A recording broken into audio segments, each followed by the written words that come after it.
राधे राधे। जय श्री कृष्णा। आप सभी लोगों को गंगा दशहरा की हार्दिक शुभकामनाएं। गंगा दशहरा मनाई जाती है हर साल जेठ मास शुक्ल पक्ष की 10वीं तिथि को 16 जून 2024 दिन रविवार को। कहा जाता है कि इस दिन माँ गंगा का अवतरण हुआ था इस पृथ्वी लोक पर। इसके बारे में एक बहुत ही सुंदर और सत्य कहानी है जिसे मैं आप लोगों को बताने जा रही हूँ। महादेव जी नारद जी से कहते हैं, ज्येष्ठ मास के शुक्ल पक्ष की 10वीं तिथि को महापापी जनों के भी उद्धार के लिए भगवती माँ गंगा प्रकट हुई हैं। हे मुनि श्रेष्ठ, उस तिथि में गंगा में स्नान, दान और तप करने से महान पुण्य फल की प्राप्ति होती है और उसी तरह से महापातकों का नाश होता है। हे मुने, उस दिन गंगा 10 जन्मों में अर्जित पापों का नाश करती हैं, इसलिए वह 10वीं दशहरा तिथि कही जाती है। हस्ता नक्षत्र तथा मंगलवार का 10वीं तिथि के साथ योग होने पर स्नान तथा अवगाहन करने वाले मनुष्यों के 10 जन्मों में संचित 10 प्रकार के पापों का भागीरथी स्वयं नाश कर देती हैं। इसलिए महापापों से मुक्ति चाहने वाले सभी देहधारियों को प्रयत्न पूर्वक गंगा में स्नान करना चाहिए। फिर आगे महादेव जी नारद जी से कहते हैं कि हे नारद मुनि, यह कथा है जिसे आप सुनिए। अति तेजस्वी मुनिवर कपिल के शाप से भस्मीभूत अपने पितरों का उद्धार करने की इच्छा से गुरु वशिष्ठ के द्वारा आदेश पाकर के सगर के वंशज जितेंद्रिय राजा भगीरथ ने बहुत वर्षों तक भगवान विष्णु की तपस्या की। तब भगवान विष्णु परम पिता परमेश्वर पुरुषोत्तम भगवान प्रसन्न होकर के अत्यंत पुण्य आत्मा राजा भगीरथ के सामने प्रकट होकर के पूछे, मांगो तुम्हें क्या चाहिए। भगवान विष्णु के अलौकिक रूप को देखकर सर्वप्रथम राजा भगीरथ ने उनकी स्तुति की, उनकी प्रार्थना की और उन्हें दंडवत प्रणाम किया। फिर राजा भगीरथ भगवान श्री विष्णु से कहते हैं कि यदि आप मुझ पर प्रसन्न हैं तो हे ईश्वर, इस पृथ्वी पर माँ गंगा आए और माँ गंगा प्रकट होकर के मुनि के द्वारा भस्मसात किए गए मेरे पूर्वजों का उद्धार करें। देवताओं के वंदनीय, यदि आप मेरे पूर्वजों का उद्धार कर देंगे तो मैं कृतार्थ हो जाऊंगा। यही मेरी मंगलमयी अभिलाषा है। भगवान विष्णु ने कहा कि ऐसा ही होगा, लेकिन इसके लिए तुम्हें माँ गंगा की प्रार्थना करनी पड़ेगी, स्तुति करनी पड़ेगी। फिर राजा भगीरथ ने माँ गंगा की स्तुति की, उनकी प्रार्थना की। राजा भगीरथ की स्तुति को सुनकर के माँ गंगा स्वयं साक्षात राजा भगीरथ के सामने प्रकट होती हैं और कहती हैं कि हे पुत्र, मांगो तुम्हें क्या चाहिए। तब राजा भगीरथ अपने पूर्वजों के भस्मसात होने की कथा को बताते हैं कि किस प्रकार से अश्वमेघ करते समय उनके पूर्वज राजा सगर के पुत्र पाताल लोक गए थे और वहां पर कपिल मुनि के श्राप के कारण वहीं पर भस्मसात अवस्था में पड़े हुए हैं। माँ गंगा यदि इस पृथ्वी लोक पर आ जाएं और पाताल लोक में चलें और वहां जाकर के मेरे पूर्वजों का उद्धार करें। माँ गंगा कहती हैं कि तुम्हारी मनोकामना पूर्ण होगी। माँ गंगा का आशीर्वाद प्राप्त करके फिर भगवान शंकर की स्तुति करते हैं राजा भगीरथ। राजा भगीरथ की स्तुति से प्रसन्न होकर के भगवान शंकर प्रकट होते हैं और भगवान शंकर कहते हैं कि बताओ तुम्हें क्या चाहिए। राजा भगीरथ अपनी अभिलाषा को भगवान शंकर से भी बताते हैं, प्रभु आप मेरी मदद करें।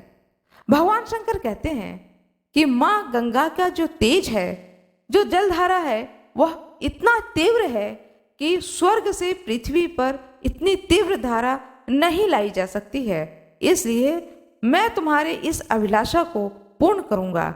ऐसा कहकर भगवान शंकर कैलाश पर्वत पर जाकर आसन लगा करके बैठ जाते हैं।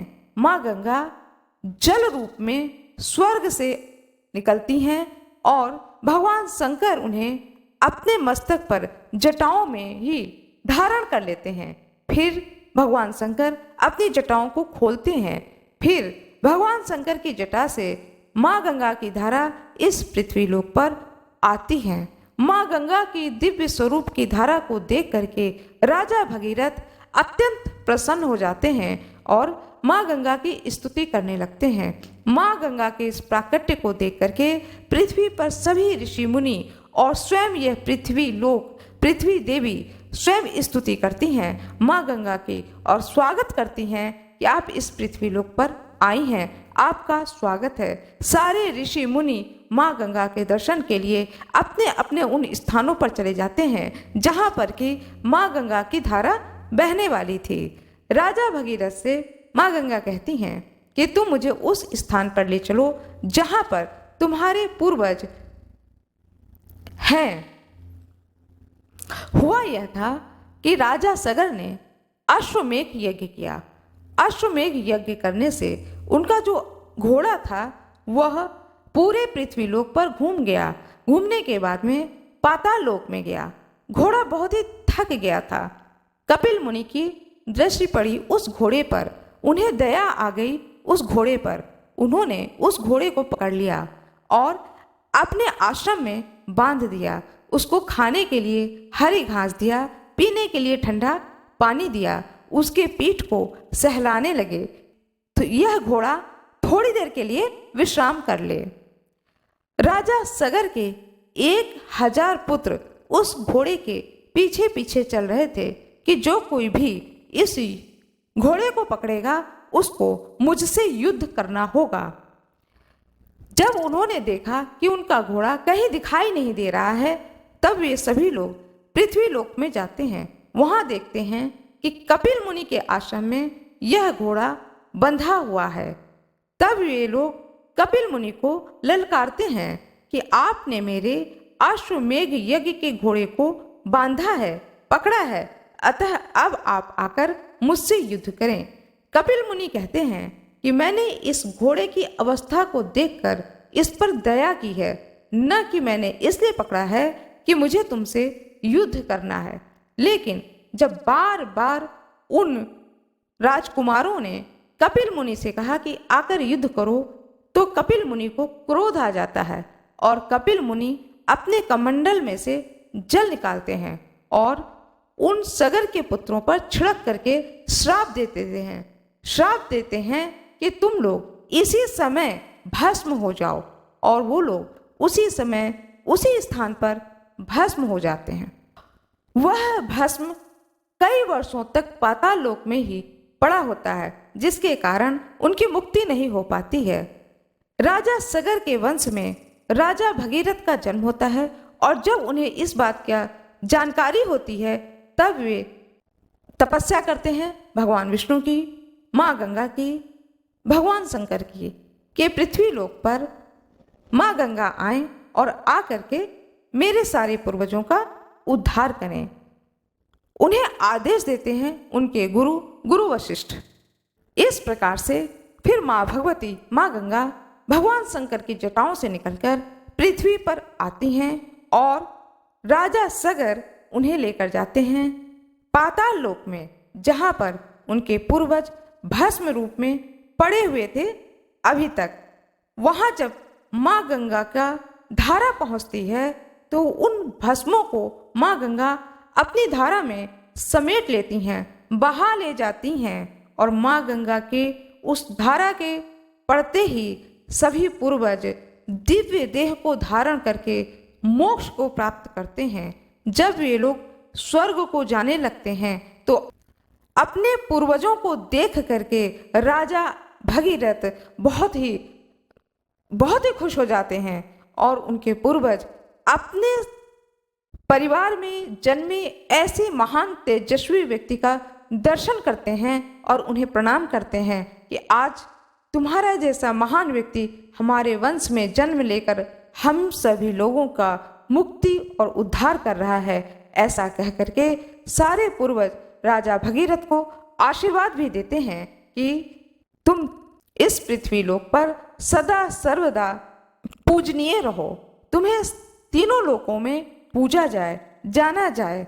ऐसा आशीर्वाद देते हुए सारे पूर्वज स्वर्ग लोक को चले जाते हैं। यह कथा आज भी पूरे पृथ्वी लोक पर जानी जाती है। इसीलिए कहा जाता है कि अमावस तिथि पर या गंगा दशहरा तिथि पर या एकादशी तिथि पर या पूर्णिमा तिथि पर अपने पितरों के तृप्ति के लिए गंगा स्नान करके वहीं पर उनके निमित्त दान दक्षिणा अवश्य ही करनी चाहिए। इससे पितरों को तृप्ति प्राप्त होती है और उन्हें मोक्ष की प्राप्ति होती है। ज्येष्ठ मास में सुदी दशमी को गंगा दशहरा मनाया जाता है। इस दिन नदियों में श्रेष्ठ गंगा जी भागीरथी द्वारा स्वर्ग लोक से पृथ्वी पर अवतीर्ण हुई थीं। ज्येष्ठ शुक्ल दशमी को सोमवार तथा हस्त नक्षत्र होने पर यह तिथि घोर पापों को नष्ट करने वाली मानी गई है। हस्त नक्षत्र में बुधवार के दिन गंगा अवतरण हुआ था, इसलिए यह तिथि अधिक महत्वपूर्ण है। इस तिथि में स्नान, दान, तर्पण और 10 पापों का विनाश होता है, इसलिए इसका नाम दशहरा पड़ा। इस दिन गंगा में स्नान का विशेष महत्व है। आशा करती हूँ कि आप लोगों को यह जानकारी अच्छी लगी होगी। कृपया वीडियो को लाइक करिएगा, चैनल को सब्सक्राइब करिएगा, बेल आइकन दबाना ना भूलिएगा। आप लोगों का बहुत बहुत धन्यवाद। आशा करती हूँ कि आप लोगों को यह जानकारी बहुत ही अच्छी लगी होगी। आप लोगों को यह जानकारी अच्छी लगी हो तो कृपया वीडियो को लाइक करिएगा, चैनल को सब्सक्राइब करिएगा, बेल आइकन दबाना ना भूलिएगा। आप लोगों का बहुत बहुत धन्यवाद।